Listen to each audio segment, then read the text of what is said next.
Atena era a deusa da sabedoria, mas certa vez cometeu um grande erro.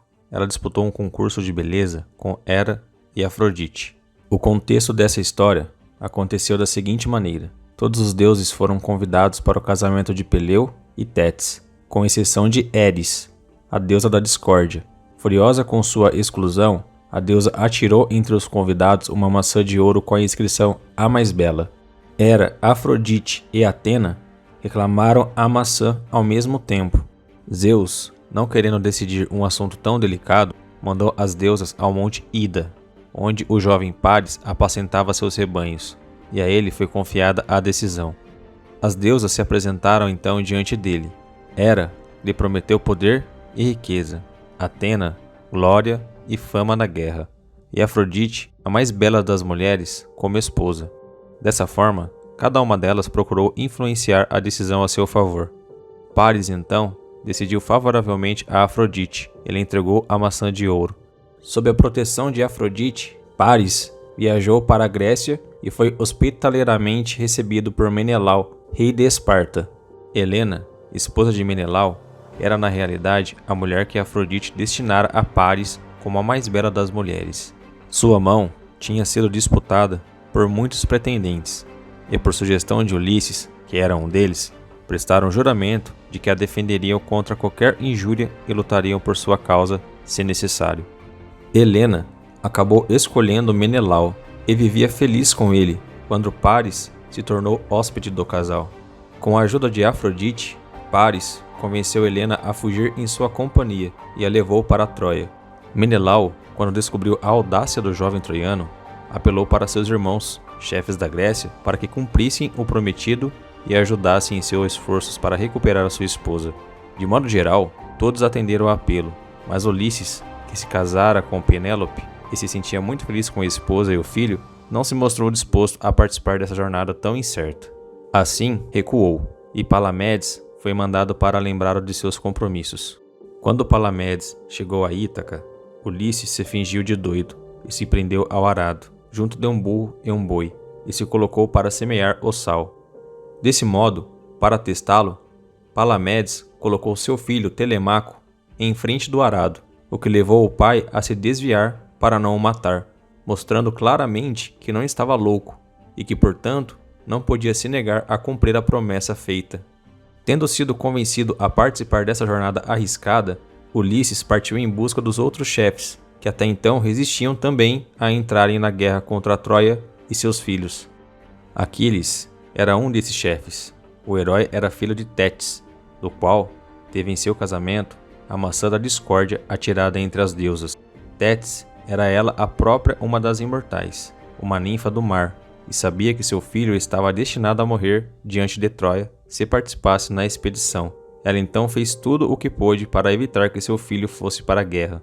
Tétis o mandou então para a corte do rei Licômedes e o convenceu a se esconder entre as filhas do rei disfarçado de mulher. Sabendo que ali encontrava o grande guerreiro, no qual sua fama era conhecida por toda a Grécia, Ulisses, disfarçado de mercador, foi ao palácio oferecendo a venda de ornamentos femininos, entre os quais colocou algumas armas. Enquanto as filhas do rei admiravam os artigos apresentados pelo mercador, Aquiles praticava alguns golpes com as armas em exposição, o que chamou a atenção de Ulisses, que logo percebeu que era Aquiles diante dele. Dessa forma, tratou logo de convencê-lo a ir a Troia em busca da glória. Aquiles, tentado pelo desafio, não teve nenhuma dificuldade em desrespeitar os prudentes conselhos da mãe e se juntou aos outros chefes. O rei de Troia era Príamo, e Paris, o pastor que seduziu Helena, seu filho. Paris foi criado na obscuridade, porque havia certas profecias tenebrosas a seu respeito, desde a sua infância. Segundo os sacerdotes, ele seria a causa da ruína total de Troia. Essas profecias pareciam que estavam prestes a se realizar, pois o exército grego que estava sendo organizado era o maior de que se tinha notícia até então. Agamenon, rei de Micenas, irmão do injuriado Menelau, foi escolhido para comandante-chefe de todo o exército. Aquiles era o mais forte e hábil dos guerreiros. Depois dele vinha Ajax, como grande altura que o destacava dos demais. Ele possuía também muita coragem, mas era pouco inteligente. Diomedes era superado apenas por Aquiles em suas habilidades de herói. Ulisses, famoso por sua sagacidade, e Nestor, o mais velho dos chefes gregos e procurado por todo como conselheiro. Troia, porém, não era um inimigo desprezível. Príamo, o rei, estava velho, mas tinha sido um príncipe sábio, e desse modo fortaleceu sua cidade, graças a um bom governo e às várias alianças feitas com seus vizinhos. Entretanto, seu braço direito e seu maior apoiador era seu filho Heitor. Embora tivesse desde o princípio pressentido a queda de seu país, Heitor se mantinha resistente, sem querer justificar ao mesmo tempo o erro que trouxe o perigo para Troia. Heitor era casado com Andrômaca, e como marido e pai, seu caráter não era menos admirável do que como guerreiro. Além de Heitor, os principais chefes do lado dos troianos eram Enéas, Deifobo, Glauco e Sarpedon. Após 2 anos de preparativos, a frota e o exército grego se reuniram no porto de Aulis, na Beócia. Ali, Agamenon, caçando, matou um veado consagrado a Ártemis, que em represália assolou o exército com a peste e provocou uma tempestade que impediu os navios de deixarem o porto. O sacerdote Calchas anunciou então que a ira da deusa só acabaria com o sacrifício de uma virgem em seu altar e que somente seria aceitável a filha do opressor. Agamenon, embora muito resistente, deu sua permissão e a jovem Ifigênia foi mandada ao altar de Ártemis sob o pretexto de que iria se casar com Aquiles. Dessa forma, quando ia ser sacrificada, Ártemis surgiu e a levou, deixando em seu lugar um bezerro, e Ifigênia, em volta de uma nuvem, foi levada a Táuris, onde Ártemis a fez sacerdotisa do seu templo. O vento começou a soprar favorável, e a frota zarpou e levou as tropas à costa de Troia. Os troianos se opuseram ao desembarque, e no primeiro encontro, Protesilau morreu pela mão de Heitor. A guerra prosseguiu sem resultado decisivo durante 9 anos. Entretanto, ocorreu então um acontecimento que atrapalhou a causa dos gregos, que foi a disputa entre Aquiles e Agamenon. Os gregos, embora sem êxito contra Troia, haviam tomado as cidades vizinhas e aliadas, e na divisão dos despojos, uma prisioneira chamada Crísies, filha de Crises, sacerdote de Apolo, ficou em posse de Agamenon. Crísies, levando os emblemas sagrados de seu cargo, foi implorar a libertação de sua filha, e Agamenon, sem nenhuma pena, recusou. Crísies, então, pediu a Apolo que castigasse os gregos até que eles fossem forçados a devolver sua querida filha. Apolo atendeu ao pedido de seu sacerdote e mandou a peste ao acampamento grego. Foi então convocado um conselho para decidir a melhor maneira de acalmar a ira dos deuses e evitar a peste. Aquiles ousadamente atribuiu a causa de todas as desgraças a Agamenon por manter Crísies presa. Agamenon, enfurecido, concordou em libertar a mulher, mas exigiu que, em compensação, Aquiles lhe entregasse Brícias, uma escrava que havia ficado em posse do herói na partida dos despojos. Aquiles não gostou muito da ideia, mas a entregou ao rei, declarando que dali em diante não participaria mais da guerra. Retirou suas forças do acampamento grego e proclamou abertamente sua intenção de retornar à Grécia. Os deuses estavam muito interessados nessa guerra e sabiam muito bem que o destino decretou que Troia cairia se seus inimigos continuassem unidos no mesmo objetivo e não abandonassem o campo de batalha.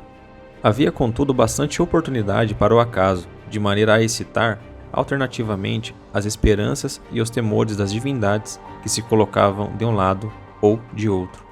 Hera e Atena, em consequência do menosprezo manifestado por Paris em relação à sua beleza, eram hostis aos troianos.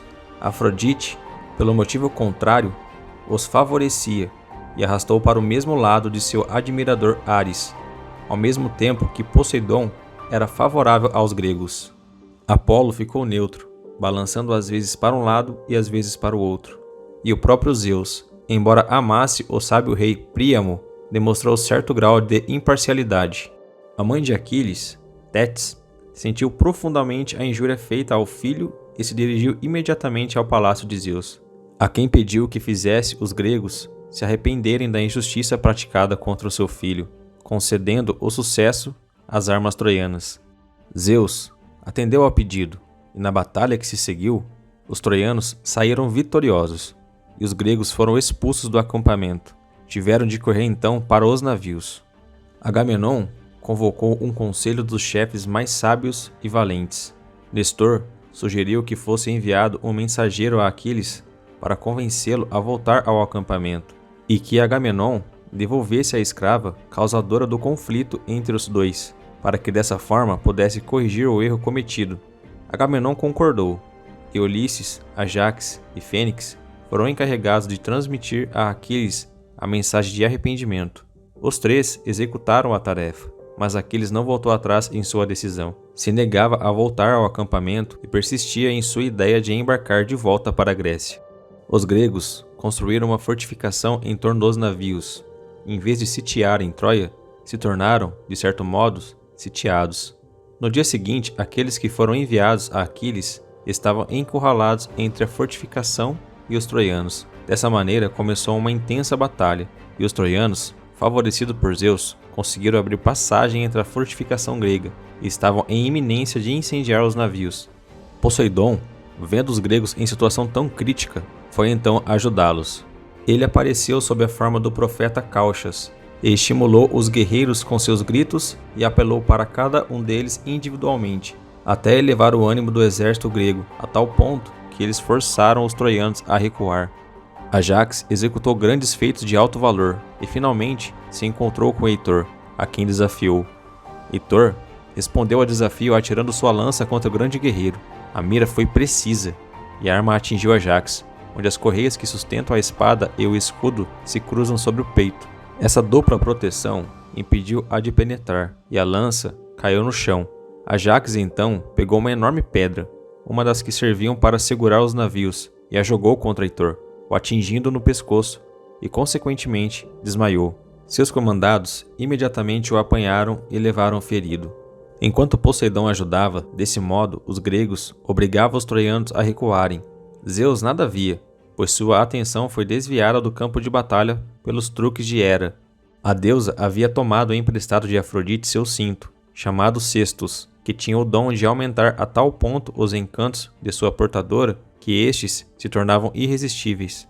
Assim preparada, Hera foi se juntar ao marido, que sentado no Olimpo assistia à batalha. Ao vê-la, achou tão encantadora que o velho sentimento amoroso reviveu e acabou se esquecendo dos exércitos que se enfrentavam nas terras troianas e de todos os outros assuntos sérios. Pensou apenas nela e deixou a batalha de lado. Essa distração, contudo, não continuou por muito tempo, e quando voltando os olhos para baixo, avistou Heitor estendido na planície, quase sem vida, em consequência da dor e das contusões. Dessa maneira largou Hera sozinha e, furioso, ordenou que chamasse Íris e Apolo. Quando Íris chegou, Zeus lhe pediu para enviar uma mensagem a Poseidon, a quem ordenou que se afastasse imediatamente do campo de batalha. Apolo foi mandado tratar dos ferimentos de Heitor e reanimá-lo. Essas ordens foram cumpridas tão rapidamente que, enquanto o combate ainda prosseguia, Heitor voltou ao campo de batalha e Poseidon aos seus próprios domínios. Uma flecha lançada pelo arco de Paris feriu Machaon, filho de Esculápio, que herdou do pai a arte de curar e era, portanto, de grande valor para os gregos como cirurgião, além de ser um dos guerreiros mais bravos. Nestor colocou Machaon em sua biga e o levou para fora do campo de batalha. Ao passar diante dos navios de Aquiles, este herói, olhando para o campo, viu a biga de Nestor e reconheceu o velho chefe, mas não pôde distinguir quem era o seu guerreiro ferido. Desse modo chamou Patroclo, seu melhor amigo, e mandou à tenda de Nestor para saber a respeito do ferido. Ali chegando, Patroclo viu Machaon ferido e, tendo revelado a causa de sua vinda, quis regressar sem demora, mas Nestor o deteve para informá-lo sobre as desgraças gregas. Nestor o lembrou do momento em que partiram para Troia. Ele e Aquiles haviam recebido os conselhos diferentes. Aquiles deveria buscar a glória eterna e Patroclo, como o mais velho, deveria cuidar e proteger o amigo e guiá-lo. Agora, disse Nestor, chegou a ocasião de exercer essa influência. Se quiserem os deuses, conseguirá reconquistá-lo para uma causa comum. Se caso não o trouxeres, pelo menos que ele mande seus soldados ao campo de batalha e que venhas tu, equipado com a armadura de Aquiles, e talvez baste isso para provocar a derrota dos troianos. Patroclo ficou profundamente impressionado com esse apelo, e voltou para junto de Aquiles refletindo sobre tudo o que vira e ouvira. Contou ao herói a triste situação no acampamento de seus antigos companheiros. Diomedes, Ulisses, Agamenon, Machaon, todos feridos. A fortificação rompida. O inimigo entre os navios, se preparando para queimá-los e impedir assim todos os meios de voltar à Grécia. Enquanto falavam, chamas de fogo invadiram um dos navios. Vendo isso, Aquiles cedeu até o ponto de concordar com o pedido de Patroclo, no sentido de permitir que ele levasse os mirmidões, os soldados de Aquiles, ao campo de batalha, e deixá-lo usar sua armadura, a fim de provocar maior terror no espírito dos troianos. Sem demora, os soldados foram reunidos. Patroclo vestiu a armadura e subiu na biga de Aquiles e assumiu o comando dos mirmidões, pronto para entrar na batalha.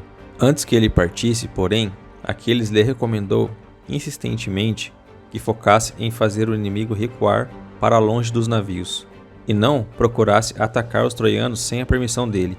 Então, com gritos de guerra, estimulou os soldados a combater e destruir seus adversários. Patroclo e seus mirmidões mergulharam imediatamente na luta, e os vendo, os gregos gritavam de alegria, e a aclamação ecoava nos navios. Ao avistarem a conhecida armadura, os troianos, tomados de terror, procuraram refúgio por todos os lados. Heitor foi forçado a se retirar do acampamento, deixando seus homens fugirem como podiam. Patroclo, junto com os mirmidões, combateu o exército troiano e tentou impedir que fugissem do local.